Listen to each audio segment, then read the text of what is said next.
जय गुरु जी।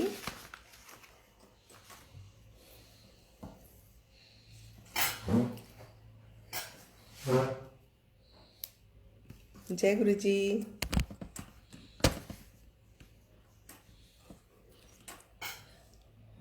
जय गुरु जी। जस्ट मेरे को एक थम्स अप कर दीजिए कि आपको आवाज़ आ रही है मेरी।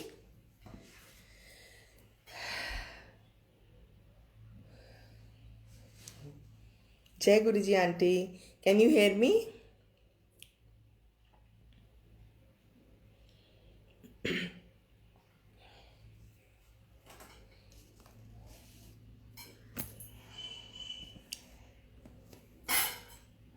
जय गुरु जी। गुरु जी को और गुरु जी की आई संगत को मेरा प्रणाम। गुरु जी का लख लख शुक्राना। गुरु जी ने फिर आज में एक मौका दिया मुझे अपना सत्संग सुनाने के लिए। गुरु जी का बहुत बहुत शुक्राना एंड संगत का भी जुड़ने के लिए बहुत बहुत शुक्राना। गुरु जी को मेरा प्रणाम और आई हुई संगत को भी मेरा प्रणाम। गुरु जी हमेशा सत्संग शेयर करने के लिए कहते होते थे। गुरु जी का कहना था कि जो सत्संग करता है और जो सत्संग सुनता है, दोनों को ब्लेसिंग्स। ये गुरु जी की ब्लेसिंग्स देने का एक तरीका था। गुरु जी कभी भी विख्यान नहीं देते थे या बोलते नहीं थे खुद। गुरु जी अक्सर संगत को खड़ा करते थे, इसको कहते थे संगत करना। संगत को खड़ा करते थे अपना सत्संग सुनाने के लिए। गुरु जी का बहुत बहुत शुक्राना जो उन्होंने आज मेरे को मौका दिया। और इस सत्संग से बहुत लोगों को, हम लोगों को अपने जवाब मिला करते थे। पहले तो हम लोग गुरबानी सुनते थे, वहाँ से जवाब मिलते थे, हमें रिप्लाई मिलते थे। उसके बाद फिर जब हम किसी का सत्संग सुनते थे, we do get answers from those satsangs. I have got सत्संग से बहुत बारी मेरे को आंसर्स मिले हैं। हमें सुनना चाहिए सत्संग भी आराम से। जैसे हम लोग सत्संग पे जाते हैं, गुरबानी होती है, लोग बहुत जल्दी करते हैं कि हम लंगर प्रसाद करें और अपने घर जाएं। नहीं संगत जी, आपको वो सत्संग भी सुनना बहुत ज़रूरी होता है जो संगत अपने सत्संग शेयर करती है। गुरु जी का गुरु जी सत्संग सुनाने के पीछे बहुत बहुत उनकी वो तरीका होता था दूसरों को ब्लेस करने का। मेरे अंकल को अक्सर वो खड़ा करा करते थे। अंकल को अक्सर खड़ा कर देते थे कि चलो अपना सत्संग सुनाओ। मैंने अपने अंकल से पूछा कि अंकल, मैं सबसे पहले जब अंकल ने हमें, गुरुजी ने हमें अपने पास बुलाया, तो आप बंद कर दो उसको, मुझे सुनाई नहीं दे रहा, मैं नहीं बोल पा रही हूँ। सॉरी संगत जी। गुरुजी ने सबसे पहले, मैंने अपने अंकल से उस दिन पूछा कि अंकल, सबसे पहले गुरुजी, हम लोग 97-98 में जब गए थे गुरुजी के पास, सबसे पहले गुरुजी ने अंकल को बुलाया था। तो मैंने उस दिन अंकल से बोला शेयर करने के लिए कि मुझे बताओ कि आप सबसे पहले दिन जब गुरुजी के पास गए थे तो क्या हुआ था, क्या एक्सपीरियंस था उनका। तो गुरुजी ने जैसे ही वहाँ एंटर किया एम्पायर स्टेट, तो अच्छा लगा, पर उन्होंने सोचा शायद मैं जाऊँगा लोटा लेके तो गुरुजी तुरंत ब्लेस कर देंगे और वापस आ जाऊँगा। तो गुरुजी को ऐसे लोटा दिखाया तो गुरुजी ने कहा जा बैठ जा। तो अंकल बैठ गए। उसके बाद फिर गुरुजी ने फिर अंकल उठने लगे, फिर गुरुजी ने इशारा करा बैठ जा। ऐसे ही का चाय प्रसाद ले ले, चाय प्रसाद ले लिया। फिर अंकल ने सोचा कि चाय प्रसाद ले लिया, आप गुरुजी कहेंगे कि आ जाओ लोटा ब्लेस करो और जाओ। वहाँ के माहौल, वहाँ का सिस्टम पता नहीं था उनको। फिर जब उठने लगे तो फिर उन्होंने कहा चलो लंगर करो। तो उन्होंने फिर लंगर किया। लंगर किया तो उसके बाद फिर गुरुजी ने लोटा ब्लेस करा और उनको बोला जाओ। तो अंकल कहते हैं फर्स्ट अटेम्प्ट में तो जैसे हम लोग जाते हैं तो हमें थोड़ा वो लगता था उनका कि बड़ा माहौल लगा, अच्छा तो लगा, पर बोले कि अब पता नहीं मैं आऊँगा कि नहीं दोबारा। पर वो गुरुजी ने हमें बुलाना था so from that our journey started, और गुरुजी ने हमें बुलाया और हमने जाना शुरू किया, क्योंकि गुरुजी चाहते थे हमें ब्लेसिंग्स देना, और गुरुजी ने हमें वहाँ बुलाया था। और संगत जी, लोटा ब्लेस गुरुजी उसके लिए करते थे, उसके हर कोई लोटा ब्लेस करके करने का वो नहीं है, जिसकी जीवन मृत्यु का सवाल होता था, जिसके बहुत ज़्यादा प्रॉब्लम्स होती थी, उनको लोटा ब्लेस करके दिया जाता था, गुरुजी करते थे। जैसे मैंने एक बारी गुरुजी को कहा कि गुरुजी मेरा गला खराब है, सो आई थॉट कि मैं भी लोटा ब्लेस करा लेती हूँ। तो गुरुजी ने मेरे को डांटा बहुत ज़ोर से और बोला कि जा, मैं भज जा इत्थों। मैंने बहुत ज़ोर से डांटा मेरे को कि मैं इत्थे डॉक्टर की दुकान नहीं खोल रखी है। एंड उसके बाद फिर मैं रोने लगी बाहर जाके। तो संगत ने बोला कि आप बहुत ब्लेसेड वन हो जो गुरुजी ने आपको अपने पास बुलाया, और गुरुजी की डांट खाना भी एक बहुत बड़ी ब्लेसिंग थी। सो उसके बाद कई साल मेरा गला खराब नहीं हुआ। सो गुरुजी के पास जब जाते थे तो कंटिन्यू हुआ। फिर हमें गुरुजी ने आज्ञा दी 8 दिन आया करो। So we used to go to Empire State every week.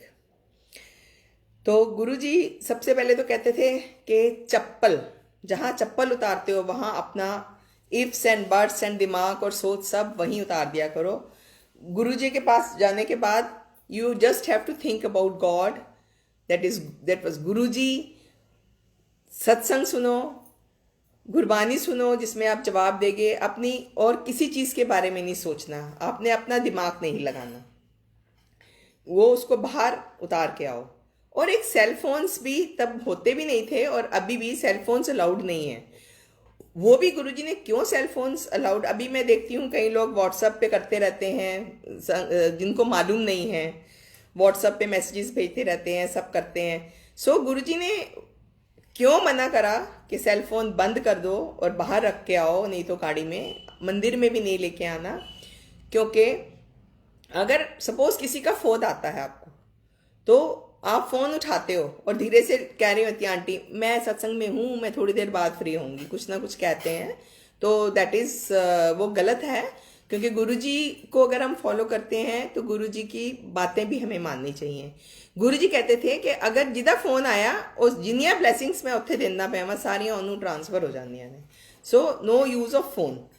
सो और गुरुजी पे सब छोड़ दो और फिर देखो कि क्या होता है। गुरुजी पे छोड़ो सब कुछ, और गुरुजी से मांगो नहीं, गुरुजी को मानो। जाइए, माथा टेकिए, चाय प्रसाद लीजिए, गुरबानी सुनिए, जैसे सत्संग होता है तो सत्संग सुनिए, एंड यू कम बैक। गुरुजी ने और क्या, गुरुजी कुछ भी बोलते नहीं थे, गुरुजी ये सिस्टम था गुरुजी का बताने का। और दूसरा, गुरुजी ने कोई भी पाठ पूजा करने के लिए कभी नहीं कहा कि घंटों आप मंत्र जाप करो या कोई वो पढ़ो। कई लोगों को बोला, कई लोगों को मूल मंत्र करने के लिए बोला, कई लोगों को शिव पुराण पढ़ने के, वो किसी किसी को बोला, सबको नहीं बोला। और कोई भी टाइम फिक्स नहीं किया कि सुबह अमृत वेला उठना है या क्या टाइम है, कब पूजा करनी है। गुरुजी ने हमेशा कहा है उठते बैठते सोते जागते आप प्रेयर्स करो। आप एक तार बनाओ एंड स्टिक टू वन, जगह जगह भटको नहीं, उनका मतलब था। अपना ध्यान एक ओमकार, एक है जो गॉड, जो निरंकार है, जो गुरुजी अपने लिए कहते थे कि मैं लाइट चो आया वहाँ लाइट ही चला गया, मेरा कोई गद्दी दा वो नहीं हैगा, सक्सेसर नहीं है। सो गुरुजी को फॉलो करो। और कहते थे गुरुओं से डरते नहीं हैं, गुरुओं से प्यार करते हैं। सो गुरुजी को प्यार करो and you wait watch and see. आपकी सारी प्रॉब्लम्स एक बार हाथ जोड़ के गुरुजी को, कुछ भी आप ध्यान में बोलो, कुछ भी आप सोचो, वो इंस्टेंट पूरी होती है, इंस्टेंट।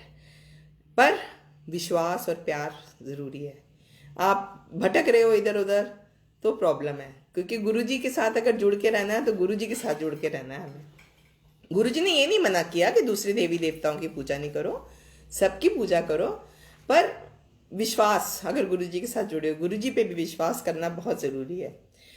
दूसरी बात है, गुरुजी कहते थे मेडिसिन्स, आपको कोई प्रॉब्लम है, मेडिकल प्रॉब्लम है, तो आप डॉक्टर को अपना काम करने दो, मैं अपना, गुरुजी अपना काम करते रहेंगे। क्योंकि विद मेडिसिन, दवा के साथ दुआ भी ज़रूरी है, ब्लेसिंग्स भी ज़रूरी हैं, जो ब्लेसिंग्स हमें गुरुजी से मिलती हैं। और गुरुजी से पॉजिटिविटी मिलती है। गुरुजी ने हमेशा कहा है कि नेगेटिव लोगों को अपने पास पटकने नहीं दो। खैर गुरुजी खुद ही दूर कर देते हैं नेगेटिव लोगों को। सो गुरुजी खुद ही जोड़ते हैं, खुद ही नेगेटिव लोगों को दूर करते हैं और आप हमारे अंदर से नेगेटिविटी दूर करते हैं। एंड आज मैं गुरुजी ने सिंपल लंगर कहा है कि गुरुजी के लंगर में सारी वो है दवाई है। गुरुजी कहते थे अगर मेरे कोल मंदिर आके या सत्संग जाके जो लंगर प्रसाद मिलता उसका पूरा खाना चाहिए, क्योंकि गुरुजी कहते सी इत्थे खाओगे तो दवाई है, घर ले जाओगे तो मिठाई है। सो वहाँ बिठा के तो गुरुजी ने सारी प्रॉब्लम्स लोगों की सॉल्व कर दी। शुगर वालों को कितनी कितनी मिठाइयाँ खिलाई। घर जाके मेरे अंकल की भी शुगर नील होती थी, बिल्कुल ठीक होते थे अंकल, कोई प्रॉब्लम नहीं थी। एंड गुरुजी ने कई बारी मुझे लाइफ दी, नहीं मेरे अंकल को तो कई बारी लाइफ दी, मेरे को शायद एक बारी दी। मैं कैंसर पेशेंट थी, जो नए जुड़े हैं उनके लिए, I suffered from 4th stage cancer and I am all right now. तो आज मैं एक आंटी हैं, मीना आंटी, अगर जिसने मेरा सत्संग सुना होगा, जो 2012 में गुरुजी के साथ मेरे को जिन्होंने जोड़ा, मैं उनका एक छोटा सा सत्संग सुनाऊंगी। मीना आंटी को एक गायनी प्रॉब्लम चल रही थी, बहुत दिनों से गायनी की प्रॉब्लम चल रही थी। सो अब लॉकडाउन, वो 3 साल से उसको टाली जा रही थी, क्योंकि कई लोग कहते हैं ना कि डॉक्टर्स फालतू में पैसे बनाते हैं, डॉक्टर्स बिल बनाते हैं, डॉक्टर्स फालतू में सर्जरीज कराते हैं, डॉक्टर्स ऐसे, डॉक्टर्स कई लोगों की धारणा है बिल बनाने के लिए ये सब बताते हैं, सर्जरी करा लो। तो वो 3 साल तक उसको काफ़ी प्रॉब्लम चल रही थी गायनी की। वो 3 साल तक कभी होम्योपैथिक, कभी किसी ने कोई आयुर्वेदिक बताया, तो वो कुछ ना कुछ वो करती जा रही थी। So she was avoiding all those things. तो उन्होंने फिर क्या किया, आंटी वो सब चीज़ें अवॉइड कर रही थी। तो उनका फिर एक समझ नहीं आ रही थी उनको कि मैं क्या करूं क्या नहीं करूं। इतनी देर में अभी 3 साल का पीरियड बीत गया। लॉकडाउन के पीरियड में उनको ज़्यादा प्रॉब्लम स्टार्ट हो गई। तो ज़्यादा प्रॉब्लम स्टार्ट होने के बाद अब वो आंटी बड़ी प्रॉब्लम में आ गई कि अब क्या करूं। डरती थी कि अगर मैं किसी हॉस्पिटल में गई, वहाँ से कोरोना कैच ना कर लूँ। वो बहुत ओवरवेट, तो उसको ये भी प्रॉब्लम थी। डॉक्टर्स कहते थे कि जैसे एनेस्थीसिया देंगे प्रॉब्लम होगी। सो वो कई चीज़ें सोचती थी कि मैं अब क्या करूं क्या नहीं करूं। उनके जो अंकल हैं वो भी बाहर रहते हैं, he is in Singapore and she is staying here with her kids. बच्चे बड़े हैं, लेकिन अब बच्चे तो बच्चे हैं, बच्चों को लेके बेचारी कहाँ जाए ऑल अलोन। सो बहुत सोचती रही। तो उसके बाद फिर जिस डॉक्टर से वो ट्रीटमेंट करा रही थी, उसका hospital, it was not up to that mark, जो उसको लगा कि मुझे इस हॉस्पिटल में यहाँ तो नहीं कराऊंगी मैं सर्जरी, क्योंकि उसको ठीक नहीं लगा। तो उसके बाद फिर उसने सोचा और उसने कहा कि गुरुजी हुण तुसी देख लो की करा मैनू दसो की करा। तो गुरुजी बड़ी बेचारी उसमें थी। तो गुरुजी ने कहा कि तुसी मेरे नाल हो। तो गुरुजी ने कहा कि मैं, एक सुबह उन्होंने मैसेज खोले तो उसमें आया कि हाँ मैं तेरे नाल हाँ, बुरा घड़ी बीत गई, सब चंगा होएगा। तो then she got a reply कि नहीं तू जा करा सर्जरी, जो भी करानी है कराओ। उसके बाद फिर उन्होंने क्या कि गुरुजी तुसी आपे वेख लेना, आंटी ने बोला। तो गुरुजी ने कहा हाँ ठीक है। गुरुजी ने फिर जवाब दिया। फिर उन्होंने कहा कि गुरुजी मैनू समझ नहीं आ रहा, मैंने कोई हिंट दो। तो फिर उसके बाद आंटी वो डॉक्टर के पास गई, जिस डॉक्टर से उसका ऑलरेडी इलाज हो रहा था। वो गुरुजी ने फिक्स किया उनका कि किस डॉक्टर के पास जाना है। तो गुरुजी ने वही उनके दिमाग में आया कि जिस डॉक्टर से इलाज चल रहा है मेरा 3 साल से, मुझे वहीं जाना चाहिए। So that doctor had open another very nice clinic. उन्होंने अपना एक छोटा सा नर्सिंग होम खोला था उसके पास ही, शी स्टेइंग इन गुड़गांव। सो वहाँ उन्होंने खोला, तो वो वहाँ गई और उन्होंने वहाँ फिक्स कर दिया कि आप बिल्कुल चिंता नहीं करो, आपको बिल्कुल आइसोलेशन में हम रखेंगे, कोई प्रॉब्लम नहीं होगी, कुछ नहीं होगा और मैं यहाँ पे सर्जरी करूँगी। सो उसके बाद फिर अगले दिन आंटी ने खोला तो आंटी को मैसेज आता है, और उन्होंने कहा था गुरुजी को इशारा दो मुझे कि आप मेरे साथ हो। तो गुरुजी ने उनको क्या मैसेज, मतलब वो खोलती हैं व्हाट्सअप तो आता है, उन इशारा विशारा मिल गया, हल्ले भी कोई शक है तो उन्होंने कहा कि जा तेरे नाल आ, शुक्राना किता कर ते ऐश कर। सो आंटी को जवाब मिल गया, गुरुजी ने जवाब दिया। सो आंटी ने फिक्स करा। वो डॉक्टर ने कहा कि सबसे पहले तो मीन्स उनकी यूट्रस रिमूव करने के लिए कहते थे सारे डॉक्टर्स, तो यूट्रस रिमूव होगी उसके लिए पहले हम बायोप्सी के लिए कुछ स्पेसिमेंस लेंगे। तो एक दिन वो डरती डरती गई कि पता नहीं क्या होगा, बायोप्सी एक नाम से ही डर लगता है। So when she went there, तो उनकी बायोप्सी करने के लिए डॉक्टर ने उनको बुलाया।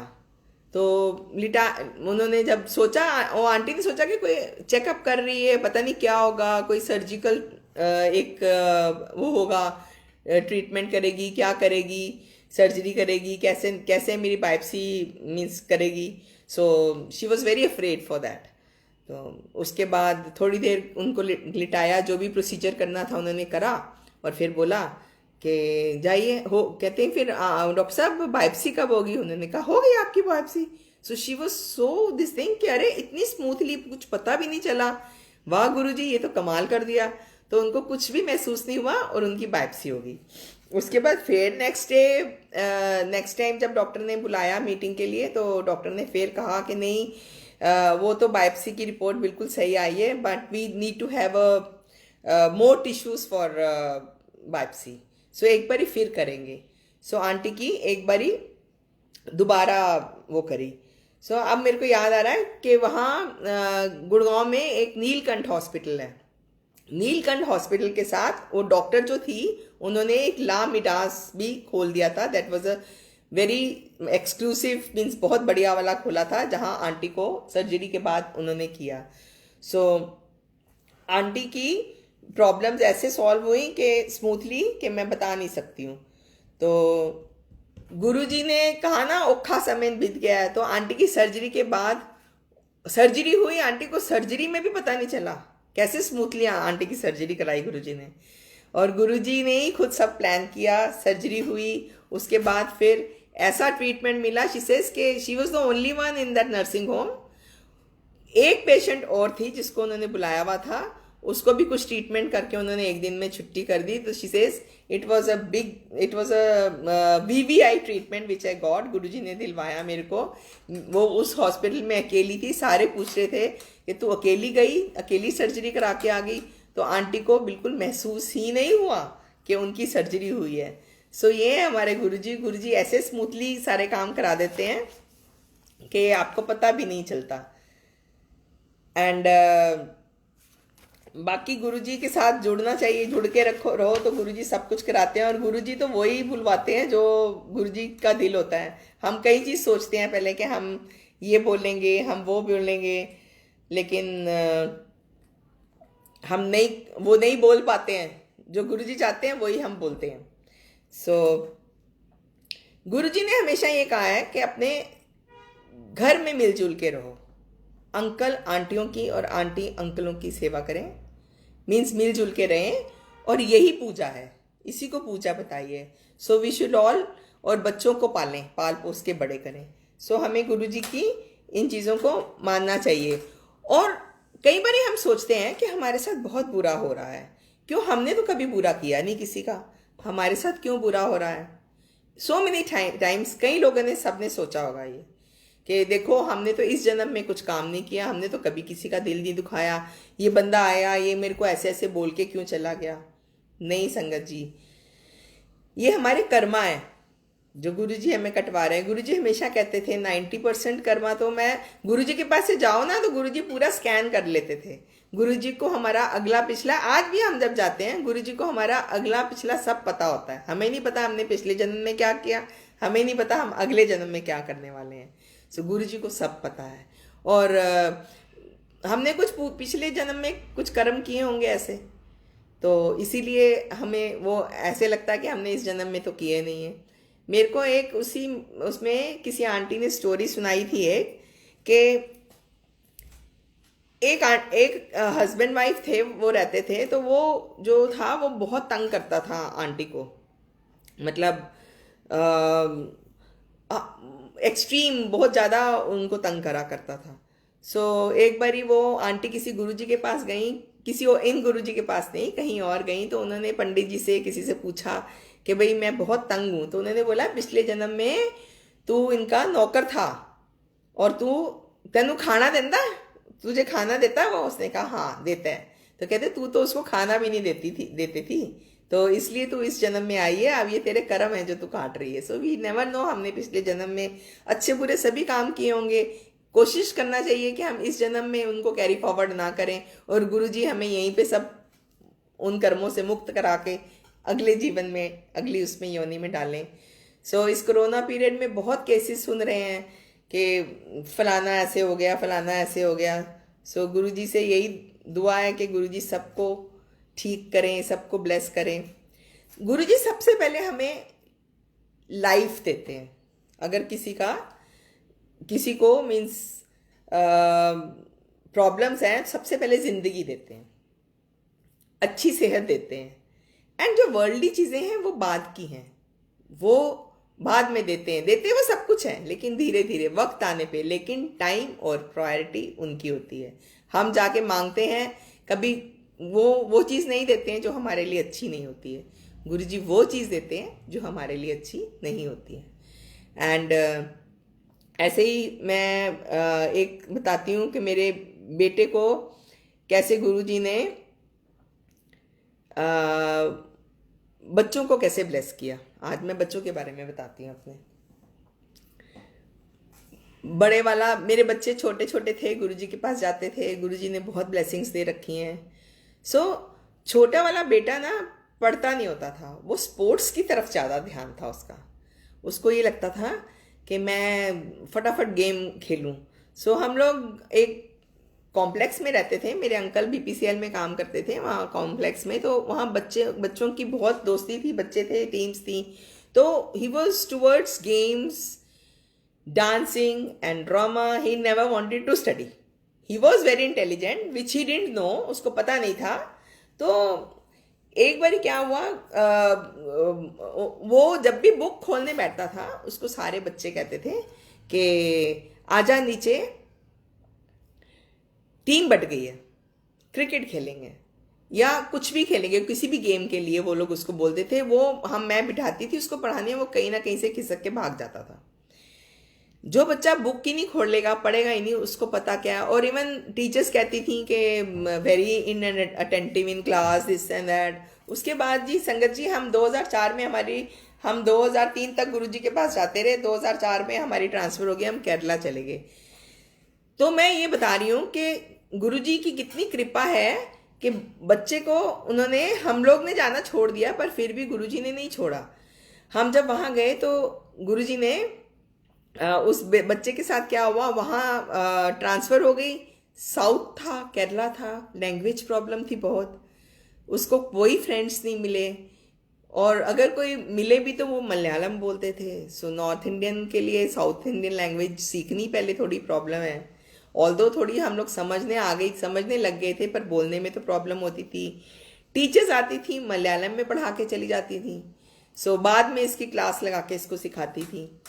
वहाँ जब इसको कोई कंपनी नहीं मिली फ्रेंड्स की, तो he started coming from school. He was ये वहाँ 11th में गया, तो 11th और 12th उसने वहाँ से करी है। और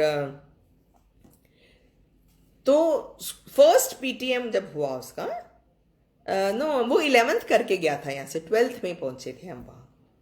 तो जब फर्स्ट पीटीएम हुआ तो naturally I had gone to his school.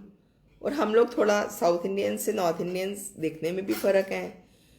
So everybody knew कि सौरभ है मेरे बेटे का नाम, कि सौरभ की मम्मी आ गई है। जैसे ही मैं एंटर हुई तो बोला कि मम्मी आप मेरी टीचर से कुछ बोलेंगी नहीं कि मैं पढ़ता नहीं था या कुछ, बस सिर्फ जो मेरी मैम बोलेगी आप वो ही सुनते रहना। मैं अंदर गई, टीचर खड़ी हो गई, she welcomed me. I was ऐसे, जय गुरु जी, ये क्या भाई मेरा वेलकम हो रहा है। पहले जाया करती थी तो वो कहती थी वेरी, टीचर्स कहती थी यहाँ पे वेरी इनअटेंटिव इन क्लास, बिल्कुल पढ़ता नहीं है, हर वक्त खेल की तरफ ध्यान है, ध्यान ही नहीं देता, ये ऐसे करेगा, ये वैसे करेगा, ये हमारा रिजल्ट खराब करेगा। आई सेड, बड़ी प्रॉब्लम में थी। तो हमें लगता था, हम हमेशा उसको पूछते थे, सबसे पूछते थे। मेरे अंकल बहुत पंडितों के पास गुरुजी के जाने से पहले जाया करते थे, तो हम हर पंडित से यही पूछते थे कि क्या क्या ये बच्चा कुछ पढ़ पाएगा। सो वो कहते थे हाँ ये बहुत पढ़ेगा, इसकी किस्मत में बहुत बहुत ज़्यादा एजुकेशन है।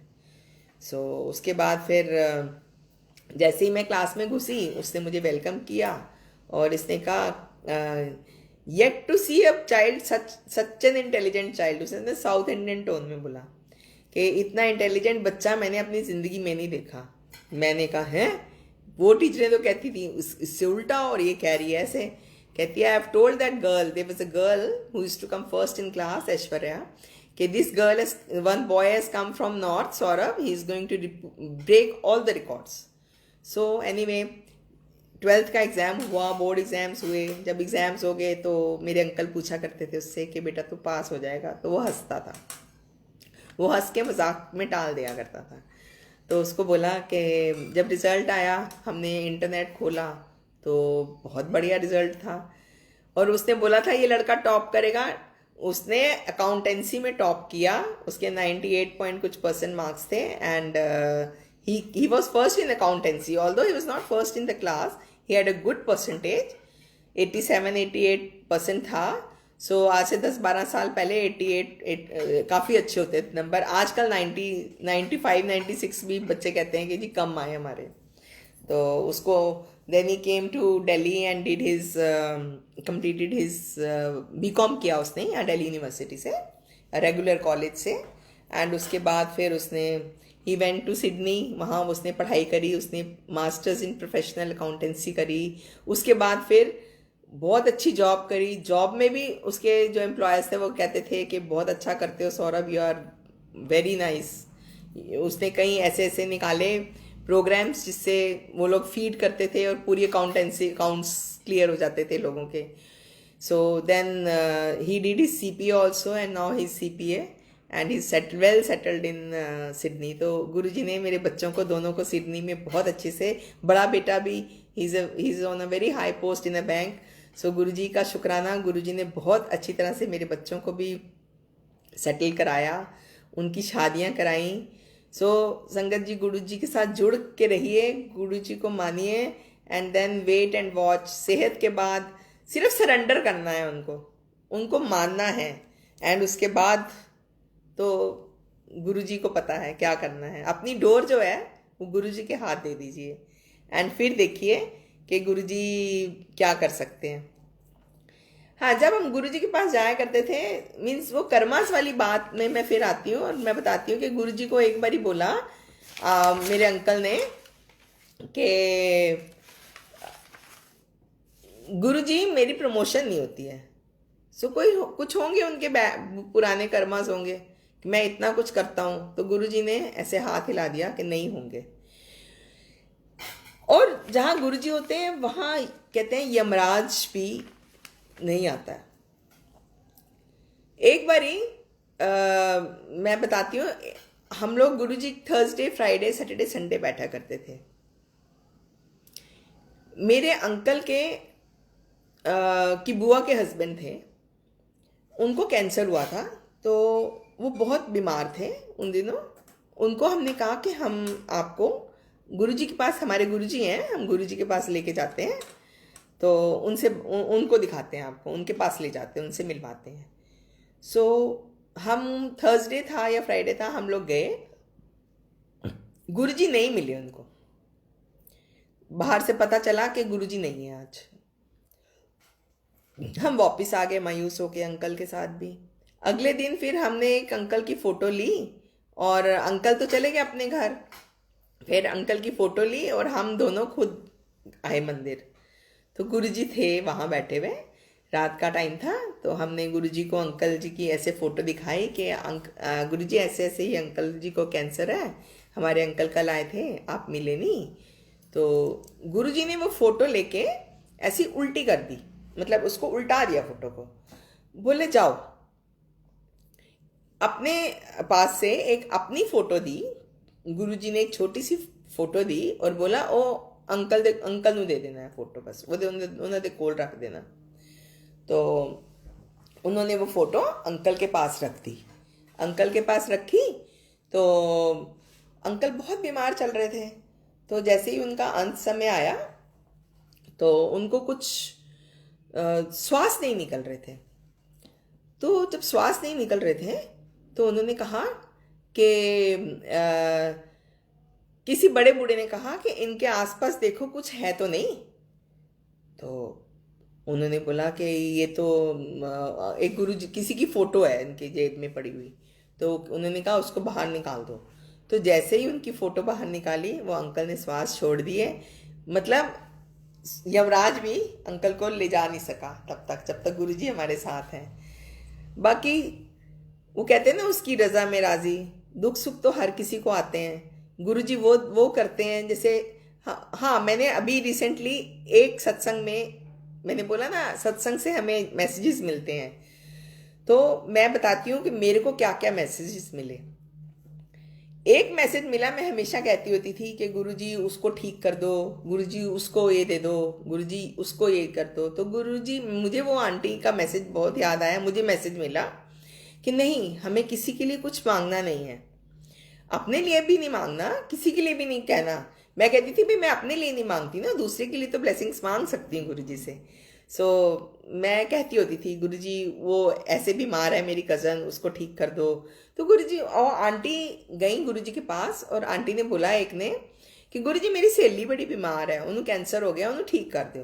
तो गुरुजी ने क्या कम लिए, किसी दे बारे च नहीं मंगी दा हुंदा किसी वास्ते लाइफ, कि उन्होंने लाइफ दे दियो। अपने लाइफ नहीं मंगी दी हुंदी। हुण तैनू की पता उन्हें की कर्म किते हुए ने, सबके कर्मा अपने साथ है ना। मेरे कर्मा मेरे साथ है, मेरे अंकल के कर्मा, बच्चों के अपने अपने कर्मा है। सिर्फ ये मांगते हैं गुरुजी से कि गुरुजी उन सब के ऊपर कृपा करो और उनको अपने साथ जोड़ के रखो। सो मुझे ये, और हम हर रोज गुरुजी के सत्संग से कुछ ना कुछ नया सीखते हैं, हम भी सीखते हैं, रोज सीखते हैं।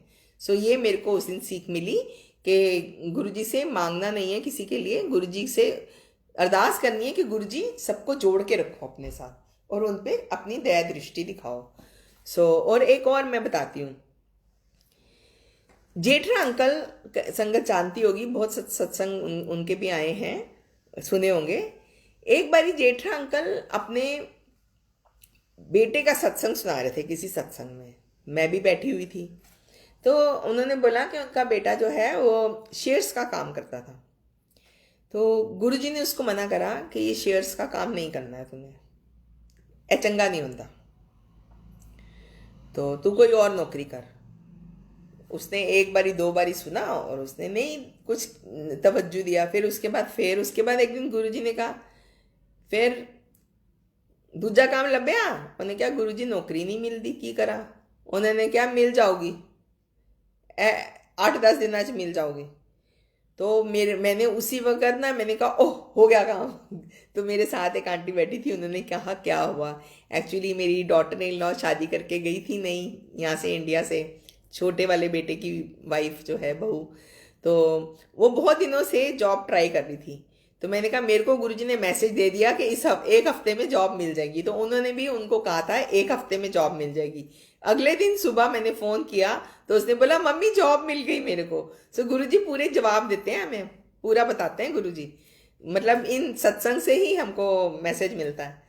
एंड कई बार उसका होता है कि फलाने को ये करा, मेरा कैंसर ठीक करा। हो सकता है किसी के लिए ये मैसेज हो कि उसको भी कुछ प्रॉब्लम हो किसी के घर में, तो उसकी प्रॉब्लम सॉल्व हो जाएगी। अब मेरे अंकल के हार्ट, कितनी बारी एंजियोप्लास्टीज हुई, हार्ट अटैक हुए, उनको मीन्स मल्टीपल प्रॉब्लम्स थी। गुरुजी हैं जो हमें उसमें से निकालते हैं। गुरुजी हमेशा हमारे साथ रहते हैं और हम गुरुजी से, ठीक है मांगना नहीं चाहिए पर हाथ जोड़ के अरदास तो कर ही सकते हैं हम। तो बाकी अब ये समझ आई कि ये नहीं कहना कि गुरुजी ये दे दो वो दे दो, गुरुजी को कहना गुरुजी कृपा करो और हमें अपने साथ जोड़ के रखो, उनके साथ भी जोड़ो जिनको कोई प्रॉब्लम आ रही है। सो गुरुजी से ये तो समझ आई मेरे को बात। मेरे को भी आज उस दिन मैंने रात को सुना सत्संग एक आंटी का, तो एक आंटी को बोला कि अंकल बहुत बीमार थे। आज एक आंटी का फ़ोन आया मेरे को, बहुत रो रही थी। तो मैंने कहा क्यों, क्या हुआ? कि मेरे डैडी को ऐसे ऐसे हो गया, डैडी की डेथ हो गई। तो मैंने बोला देखो सबके कर्म अपने साथ हैं, आप ये अरदास करो कि अब दुख सुख तो सबके साथ लगा हुआ है कि गुरुजी उनको मोक्ष दें और अपने साथ जोड़ के रखें। गुरुजी अपने पास ले गए हैं तो दुख तो होता है, पर ठीक है, गुरुजी एक स्ट्रेंथ भी देते हैं और हमें पॉजिटिविटी देते हैं। गुरुजी के साथ जुड़ के इतनी पॉजिटिविटी आई है, इतनी पॉजिटिविटी आई है मेरे में। तो I don't think I don't say that I don't think negative. Sometimes हम इंसान हैं, हमारे में नेगेटिव ख्याल आ जाते हैं, लेकिन गुरुजी हमें पॉजिटिविटी की तरफ ही ले जाते हैं। कई लोग ऐसे आए मेरे साथ जो नेगेटिव थिंकर्स थे, गुरुजी ने उनको अलग करा, गुरुजी ने उनको दूर दूर करते जाते हैं। गुरुजी नेगेटिव लोगों को भी आपके पास नहीं आने देते हैं, क्योंकि गुरुजी के यहाँ नेगेटिविटी नहीं चलती है, सिर्फ पॉजिटिविटी है। थिंक पॉजिटिव एंड होगा भी पॉजिटिव। सो गुरुजी का बहुत बहुत शुक्राना। गुरुजी सबको, सारे लोगों को, सारी संगत को पॉजिटिविटी दें, अपने साथ जोड़ के रखें। ये भी गुरुजी जोड़ते हैं, हम नहीं खुद जाते गुरुजी के पास। हम कहते हैं ना हम गुरुजी को मानते हैं, नहीं, हम गुरुजी को नहीं मानते। गुरुजी हमें अपने पास लेके हमारे अंदर वो इच्छा पैदा करते हैं कि हाँ गुरुजी ब्लेस करने के लिए हमें अपने पास खुद बुलाते हैं। हम खुद नहीं, मंदिर के दरवाजे तक हम नहीं जा सकते जब तक गुरुजी की आज्ञा ना हो। सत्संग में जाने के लिए निकलते हैं, एक सत्संग पे पहुंचते हैं दूसरे सत्संग पे, क्योंकि गुरुजी ने उस सत्संग पे हमें ब्लेस नहीं करना होता, गुरुजी ने दूसरे सत्संग पे हमें ब्लेस करना होता है। और गुरुजी के साथ जुड़ने के बाद बस हम तो कुछ सोचते ही नहीं, सब कुछ गुरुजी के ऊपर छोड़ देते हैं। वो मीना आंटी ने भी बोला कि मैंने तो गुरुजी के ऊपर सब छोड़ दिया। गुरुजी को बोला कि गुरुजी कुछ इशारा दसो, तो गुरुजी ने उन्होंने क्या मैसेज दिया, हुण इशारा मिल गया, शुक्र करीदा होंदा है। शुक्राना करते जाओ गुरुजी का और फिर देखते जाओ गुरुजी का कमाल। बस गुरुजी को अपने मन मंदिर में बसा लो। गुरुजी की फोटो की भी ज़रूरत नहीं होती है, गुरुजी हमारे दिल में बसते हैं। तो वो एक बताते हैं, सत्संग सुना है कि सिंगला अंकल वहाँ करते थे गुरुजी की सेवा छोटे मंदिर में, एम्पायर स्टेट में। तो एक दिन कोई आया और उन्होंने बोला कि मेरे को फोटो मतलब मांगी होगी गुरुजी ने सिंगला अंकल को बुलाया कि फ़ोटो दे दे। फ़ोटो नहीं थी, सिंगा अंकल के पास यहाँ एक फ़ोटो लगी हुई थी। तो गुरुजी ने क्या, ए फोटो एनू दे दे, दूसरे बंदे को दिलवाने लगे। तो उन्होंने बोला कि नहीं मैं फोटो, गुरुजी मेरे को तो एक कोई फोटो है। उन्होंने क्या, तेनू फोटो दी की लोड़, तेरे ते दिल च मैं बसदा वा, तेनू फोटो दी कोई लोड़ नहीं। सो गुरुजी की फ़ोटो की ज़रूरत नहीं है, गुरुजी तो हमारे दिल में बसते हैं। सो संगत जी, और गुरुजी कहते थे मेरी फ़ोटो को फ़ोटो मत समझो, फ़ोटो से बातें करो। फ़ोटो से जब मेरी फ़ोटो से बात करोगे तो जवाब मिलता है। सो मेरे को तो, मैं तो जब भी कुछ भी प्रॉब्लम होती है, हर किसी को प्रॉब्लम्स आती हैं, तो I talk to Guruji only. So don't share your things with anybody else, talk to Guruji. Guruji solve करेंगे। गुरुजी कहते सी माँ बाप भैन भरा, इवन घर में दूसरा बंदा भी कोई होगा, कोई हेल्प नहीं करने वाला, कोई नहीं काम आने वाला, गुरुजी काम आएंगे हमारे अंत वक्त पे। एंड गुरुजी की संगत भी मेरी तो बहुत काम आई, मेरे को तो जब भी ज़रूरत पड़ती है, कभी भी डिफ़िकल्टी होती है। सो गुरुजी ने इतनी लवली, इतनी प्यारी संगत दे रखी है कि मैं एक फ़ोन करती हूँ, वो लोग हेल्प करते हैं मेरी। सो शुक्राना गुरुजी अपने साथ जोड़ने के लिए, इतनी प्यारे संगत देने के लिए, और बहुत बहुत शुक्राना। मैं आज इसी में अपना सत्संग फिनिश करती हूँ। सो जय गुरु जी, शुक्राना संगत जी जुड़ने के लिए। जय गुरु जी।